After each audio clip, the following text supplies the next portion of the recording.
Hi guys, welcome back to my channel. I hope you're doing well. Today we're going to be doing more gel nails. This set I'm so excited to share with you, seriously. It is a Winx Club Katseye kind of inspired set. Honestly, when I first came across Katseye before knowing about the documentary or any of that stuff, I first found them on Instagram through a touch video, and the touch color scheme, especially Megan, was like orange and blue, and I just could not get this color scheme out of my head. So that is the main inspiration for this set. I'm going to be using these Mayour magnetic cat eye gels, which, just look at these, they're absolutely stunning. These are from the Cooling collection, which I've used in a previous set as well, and the magnetic particles in them are just milled so finely that it's just such a dream to work with them.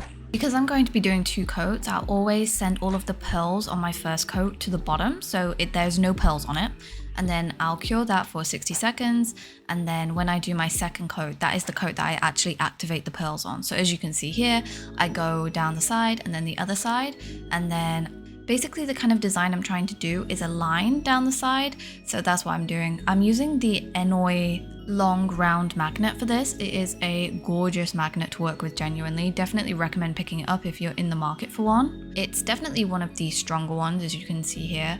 And I'm also going to be doing a combination of magnetized and not magnetized for this set. So for some of the nails, I'll also just leave them completely unmagnetized on 2 coats. I also really wanted to play around with some half and half designs again. I really like doing half and half designs, especially when you mix them with like matte and adding like top coat on it or 3D elements on it. You know, that kind of like DVOK new moon kind of nail that they kind of popularized. I really love doing this kind of design with magnets. I just go in with a stippling brush just to lightly tap them together. I really try to use a little pressure for this, not much, just so that it does stipple together nicely without creating any like negative space. And then I'll just magnetize that again, just in a rough line for this one. And then we can go ahead and just do some more stippling, kind of French tip kind of designs. This is a technique that I use in almost every set at this point. I just really like blending colors together in very kind of abstract, not clean cut ways. Because A, it's easier, it doesn't have to be precise, and I also just really like the more messy or blended approach to it. I don't know, let me know your thoughts down below. Are you more of a clean cut fan or more of a blended abstract fan when it comes to nail art? And can I just say, whilst I finish off magnetizing this nail, I just want to bring attention to this color scheme, because this orangey red and this blue, like, oh my gosh, Mayo, they absolutely ate this. And I feel like it just completely embodies Winx Club's Bloom's color scheme. And you can see here is the completed bases for the left and the right hand. Like, just wow. So anyway, we can move on to the nail art now. So the first nail that I'm going to be doing is going to be using 3D gel. This is actually using the Yogo Milk Jam White 3D Creamy Milky Gel. This is the first time that I'm using this. I actually received it, I think, like a day before I started this set, and I'm so excited to use it because I haven't had a white 3D gel yet. I've just mainly been using my toy Valla gel, and then recently the Cris clay gels I also picked up, which are both jelly or clear transparent gels. So neither of them are, you know, like a more milky gel.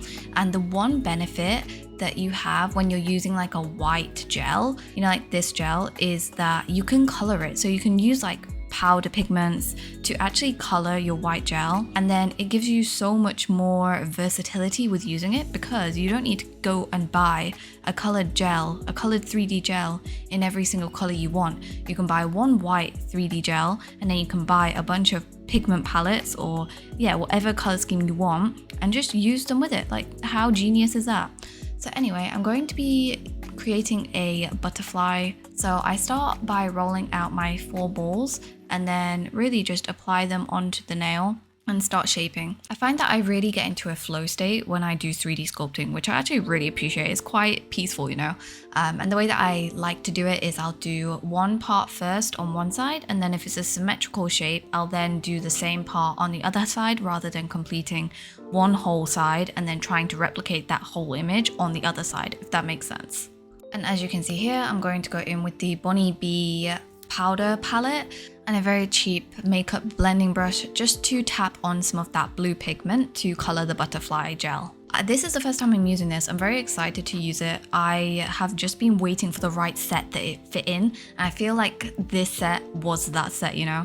Whilst I think that the butterfly looks pretty as it is right now, I felt like it would be missing something if I didn't add something else onto it. Hence, I'm going to be drawing some small white lines, kind of like, you know, when you are using that sort of wrist technique when you're doing 3D swirls. I'm going to be using the same sort of wrist technique to draw these white lines on, just to emphasize the edges of the butterfly wings, as you can see here.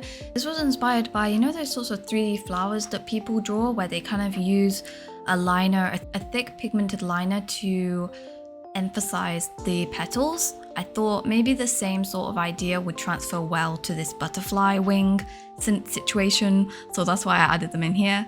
And then I'm just going to be adding in the body, but for the body I wanted to use an Aurora gem because I just thought this blue and red shift Aurora gem is the perfect finishing touch to this butterfly.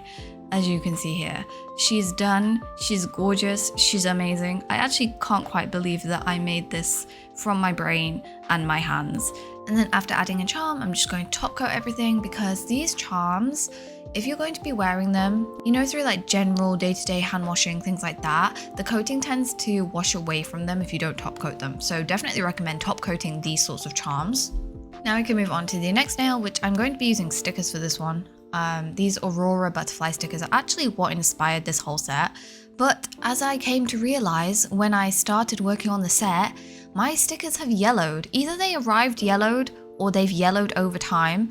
I'm not quite sure, but they're too yellow. So I didn't originally intend to do anything else on these stickers other than add a 3D. I was going to use, you know, the JelloJello zigzag gel to outline the edges of the butterfly to add in some 3D elements to it.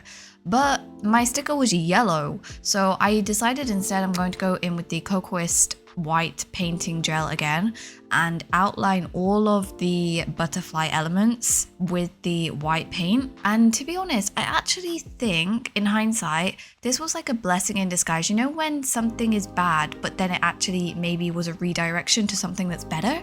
Because I think this nail actually turned out a lot nicer than the original idea would have if I hadn't had to, you know, change it around a little bit when I was working on it. So I went and mixed in some flakes with the Kokoist squeeze gel in clear and just started adding that onto the wing parts, you know. So I wanted to add on some of the shimmery glitter, add that back into it. And also I still did want to have some 3D element on this nail. I do think I will probably go back to my original thought of doing a 3D outline. I did actually rebuy these stickers, okay? So Temu, if these stickers arrive and they're still yellow, then I'm gonna be, you know, it's Temu to blame. But anyway, that nail is complete, so we'll move on to the next one. I'm going to be using the Body Bee blush palettes again. Oh my gosh, look at these colors, they're so pretty. I think this is the normal standard. I can't remember the name of the standard one, but then it's the Autumn Mute is the blue and the green one. And I'm going to be adding these onto a matte base. I did use the brush first, but I found that the brush actually didn't apply enough of the pigment. So I went in with, you know, those standard foam tips applicators and patted on some of the powder and then used my brush to kind of dust that out. And I found that that was a way better method for having a blended but pigmented application. And now we're going to go into more 3D sculpting. So I'm actually going to sculpt the Winx Club X. That was the inspiration for this. I wanted to do, you know, that kind of like a sharp but rounded but fairy kind of X theme shape on this nail. And I definitely would say the key to this was kind of trying to size the lines, the parts of the gel that I was going to add onto the nail before I actually added them on. And then it's just a case of shaping it, you know, adding them all onto the nail as this. And then I'm going to be using the Cris Clay sculpting tools and sculpting brush just to smooth it out, shape it, sculpt it, you know, perfect it. I do definitely need to do some research into like 3D sculpting best practice, or maybe even taking, you know, like a course or a session on 3D sculpting, because I know that there are so many talented nail artists on Instagram and online that do online courses for things like that. definitely if you have any recommendations of 3D sculpting courses that you've taken, please let me know down below, because that's definitely something that I would be open to doing. But yeah, one tip that I really like doing is going in with gel cleanser and my sculpting brush. This is from Cris clay, in order to just smooth and sculpt out my shape. I find that this helps smooth all of the different parts of gel together and help it seamlessly blend. But make sure if you're going to be doing that, don't use 99% alcohol, because I've heard that 99% alcohol can actually ruin people's brushes. So yeah, just something to be aware of there. We're almost finished with this set, so we are going to be revisiting the half and half nail from earlier. I'm going to be going in with the squeeze gel from Kokoist again. If you're going to ask me, Kokoist squeeze gel versus JelloJello zigzag gel, what do I use each one for? I would say that the Kokoist squeeze gel is slightly less thick, so it's better for doing, you know, like globs of gel like this. Whereas the JelloJello zigzag gel, I really like that one for attaching charms, or if you're doing 3D elements where it needs to be able to hold its structure a little bit more. So yeah, I'm just adding on some globs of gel to create balls. I'll use my liner brush just to perfect it out. I prefer this method just because it's a bit more precise. And then I'll also turn it upside down just to let gravity center that ball kind of in the middle, and then go in with my flash cure lamp. I just really love adding on clear, non-matte 3D elements to a matte magnetized base coat, because the 3D elements just pick up the magnetic pearls, and because you have more of like a sphere, it really reflects it in a very like nice way. And speaking of DVOK, oh my gosh, the new moon collection, I just have been waiting and holding out to pick up the new moon collection, and also some of the Once in a Summer season 2 gels, you know, the magnetic green and the magnetic purpley pinky. Oh my gosh, I cannot wait for them to sell the individuals of the Once in a Summer 2 like collection, because I'm gonna buy them up so quickly. And I feel like those gels would just be perfect for, you know, like mattified 3D base coats. Oh my gosh, amazing. And speaking of that, I'm actually visiting South Korea and Japan in October for my birthday, which I am so excited. I'm really hoping that I will be able to go to, you know, one of the downstairs like huge nail malls. I'm thinking of doing a vlog on it, so definitely let me know your thoughts down below if that's something you're interested in. But yeah, I'm hoping that I'll be able to pick up some of the individual DVOK Once in a Summer 2 gels there, as well as probably inevitably a lot of other things as well. So yeah, let me know your thoughts down below. Also, if you have any recommendations for other nail stores I should visit, please let me know that as well. Oh my gosh, I cannot wait. But yeah, coming back to this set, we're almost finished with it. I'm just going to be adding some charms onto this thumbnail, and I'm also going to be using, you know, the OG, the one, the only Crazy Top Thick to do some 3D swirls. I just thought it definitely needed some je ne sais quoi 3D elements to it. But because I'm leaving it normal, it's not mattified, I thought that maybe Crazy Top Thick would be the best bet here. I'm also using the JelloJello liner brush for the first time here. I actually did swap it out though, because I found that this liner brush, I think it was a little bit too long for my liking for these swirls. I wanted something that was a bit shorter, just so that I had more control in the flick off at the end.